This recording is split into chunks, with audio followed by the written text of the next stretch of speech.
গাড়ি ইউটার্ন করার সময় তিনি একটা টিকিট পেয়েছেন, এখনো তার বিষয়টা পেন্ডিং আছে। আবার একই সঙ্গে আমরা বলছিলাম যে দুটো অপশন থাকে, একটা হলো আপনি কি কোন রকম ক্রাইমে অ্যারেস্ট হয়েছিলেন কিনা সেটি লেখা থাকে, এবং ওনার ক্ষেত্রেও এক ধরনের অপরাধের কথা আমরা বলছি। কিন্তু যদি আপিল করার পরে সেগুলো ডিসমিস হিসেবে গণ্য হয়, তখন কি আমরা তাকে ক্রাইম রেকর্ডে বলতে পারি যে তার ক্রাইম রেকর্ড আছে? ফেলোনিয়া এবং মিসডোমিনিয়ার ভিতরে পার্থক্য, ফেলোনিকে বলা হয় গুরুতর অপরাধ আর মিসডোমিনিয়ারকে বলা হয় সাধারণ ছোট অপরাধ।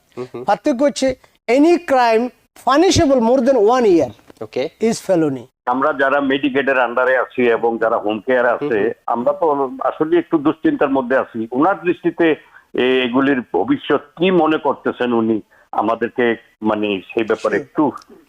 গাড়ি ইউটার্ন করার সময় তিনি একটা টিকিট পেয়েছেন, এখনো তার বিষয়টা পেন্ডিং আছে।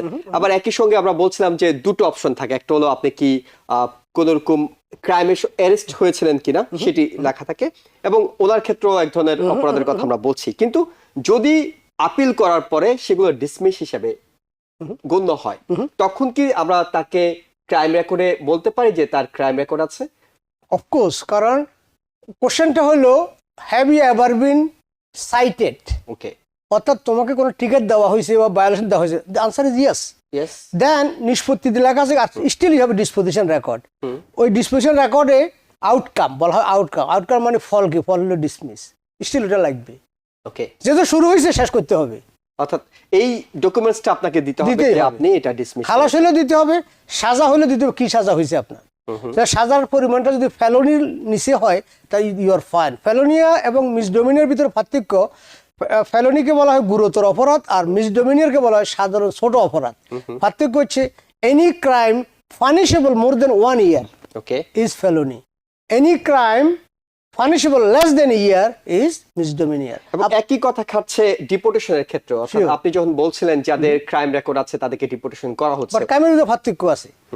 যেমন মোরাল ক্রাইম যদি হয়ে থাকে, solicitation of sex, allegation of having sex with the minor, drug trafficking, sex trafficking, এগুলাকে ধরা হয়েছে মোরাল টার্পিচার, নৈতিক খলন, শপলিফটিং, $1000 মোর। মেসিতে, ক্যামার্টে আমাদের প্রচুর জনগোষ্ঠী আনফর্চুনেটলি এগুলোতে অ্যাকুইজিশন হয়। এটা কিন্তু not a joke, they take it very very seriously. Let's for example, আপনি মেসিতে চুরির অপরাধে $1000 উপরে কোনো চুরির অপরাধে যদি আপনি কনভিক্টেড হয়ে থাকেন, রাইট ল হচ্ছে S5 হলো এই আইনের আওতায় আপনি ডিউ প্রসেস এন্টাইটেল না, আপনাকে ধরবে, ইউ হ্যাভ টু গো। কারণ লেক এন্ড রাইলি ল যেটা নতুন ল হয়েছে, সেই ল এর প্রতিবাদ্য ছোট একটা থ্যাফটের মতো ঘটনাতেও আপনাকে রিপোর্ট করতে পারে। ছোট একটা ওই ক্যাটাগরি ক্রাইম ক্যাটাগরি আছে, কোন ক্যাটাগরিতে কোন কনসিকুয়েন্সেস। আমার প্রশ্ন হলো যে আপনি অ্যারেস্টেড, ফাইন, বাট আপনি you are not convicted, case dismissed, তখনও কি আপনাকে? If it is dismiss you have no problem at all. আমরা যারা মেডিকেটের আন্ডারে আছি এবং যারা হোম কেয়ার আছে, আমরা তো আসলে একটু দুশ্চিন্তার মধ্যে আছি। ওনার দৃষ্টিতে এগুলির ভবিষ্যৎ কি মনে করতেছেন উনি, আমাদেরকে মানে সেই ব্যাপারে একটু। শিওর।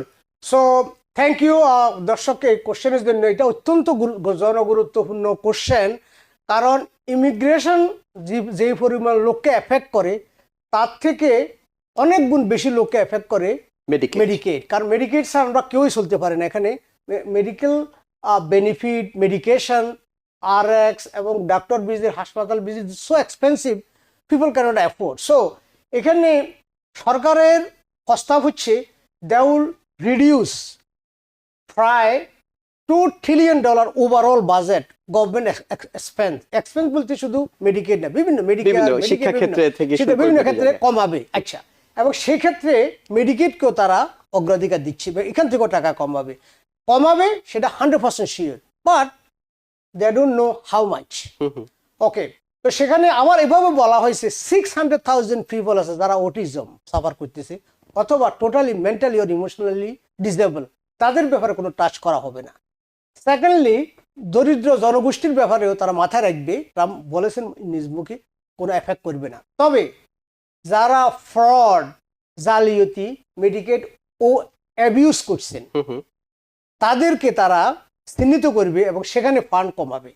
এই অ্যাবিউজের বিষয়টি যদি একটু ব্যাখ্যা করেন যেমন যে অ্যাবিউজটা কারা হ্যাঁ এর অ্যাবিউজটা আওতায় এমন কারা হতে পড়ে? পারে আমার যদি পার্সোনাল ওপিনিয়ন হয় অ্যাবিউজটা এমন হয় যেমন ধরুন অনেক মানুষ আছে ওনার ইনকাম আছে 3 লক্ষ থেকে 4 লক্ষ কয়েকটা দোকানের মালিক রাইট কিন্তু ট্যাক্স করতে গিয়ে উনি ট্যাক্স ফাইল করতেছে এত কম বরং ট্যাক্সটা 1 পয়সা দেয় নাই বরং আর্ন ইনকাম ক্রেডিট নিছে রাইট সো এটাকে they can do a quality of life audit $7,000 mortgage pay করতেছেন লং আইল্যান্ডে বা কুইন্সের কোনো ভালো একটা জায়গাতে আসেন কিন্তু ট্যাক্স 1 পয়সা জীবনে পে করেন নাই okay that could be one another way যেমন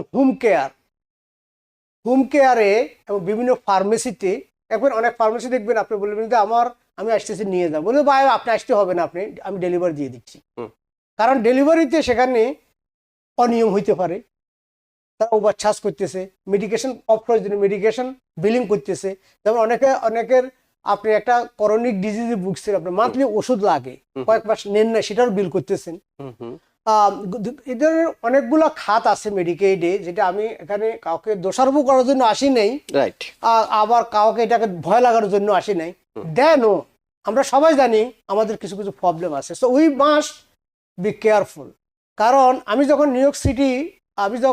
ম্যানহাটন ল ফার্মে কাজ করি হান্ড্রেডস অফ মেডিকেড ফ্রডের কেসই আমরা ডিফেন্স করছি মেডিকেড ফ্রডটা ডিফেন্সটা এরকম যেমন আপনাকে মেডিকেট দেওয়া হয়েছে 3 বছর দেখা গেল প্রায় 3 লক্ষ 4 লক্ষ ডলার দিয়েছে কিভাবে একটা বাচ্চা ডেলিভারির সময় $50,000 মেডিকেটকে বিল করা হয়েছে সরকার সিডি পে করছে তো পরে 74 বছর জানা গেল যে আপনার কাছে প্রচুর সম্পদ আছে এখন মেডিকেট তখন ইনভেস্টিগেটর লাগাই দেয় এবং মেডিকেটটা কিন্তু partnership of the CD and the federal government তখন তারা ফেডারেল গভর্নমেন্টের FBI জানা গেল যে বাংলাদেশের কোনো একটা জায়গায় আপনি এই ধরুন মিস্টার আলী মিস্টার সোয়েনসো অমুক হাজি আপনার কয়েকটা বিল্ডিং এর মালিক আপনার নামে সড়ক পরিবহন সবকিছু আপনাকে কেউ ফাঁকা বাতাস দিতেছে আপনার মাথায় যে আপনি চেয়ারম্যানে দাঁড়িয়েছিলেন হয় না হবেন এরপরে আরো প্রমাণ পাওয়া গেল যে আপনি ওই জায়গায় একটা মুকুটবিহীন সম্রাট হিসাবে আসেন আবার এখানে দেখা গেল যে আপনি নিউ ইয়র্ক সিটিতে বাস করছিলেন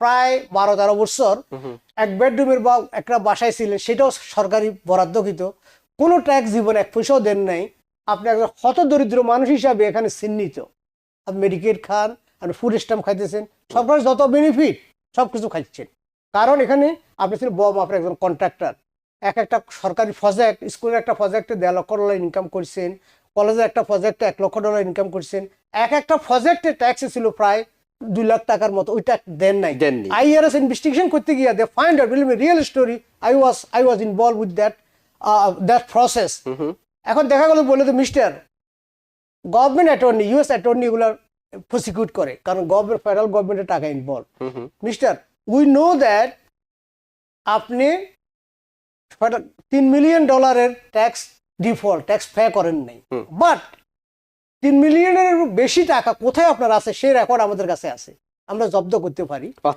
আর এখন আপনার জন্য আমি দিলাম আমরা 6 মিনিট সময় আপনার বাইরে থেকে আলাপ করি আসেন আপনার অ্যাটর্নির সাথে আপনাকে সব টাকা দিয়ে দিবেন আমরা আপনার বিরুদ্ধে ক্রিমিনাল চার্জ আর করবো না আর যদি না then we have 2 case against you one for fraudulent transfer of money to the another state and also for the recovery of the actual money তো যদি আপনি টাকা দিয়ে দেন ভালোভাবে তাহলে আমরা ক্রিমিনাল কেস করবো না তখন আসি বলি ঠিক আছে ভাই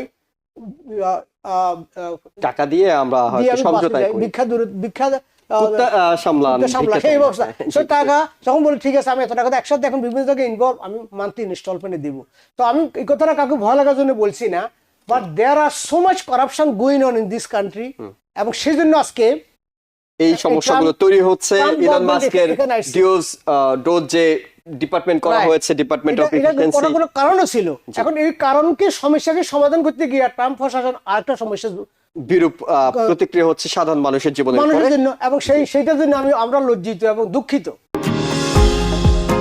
নিউ ইয়র্ক থেকে সম্প্রচারিত TVN 24 টেলিভিশন বিশ্বজুড়ে বাঙালির কণ্ঠস্বর।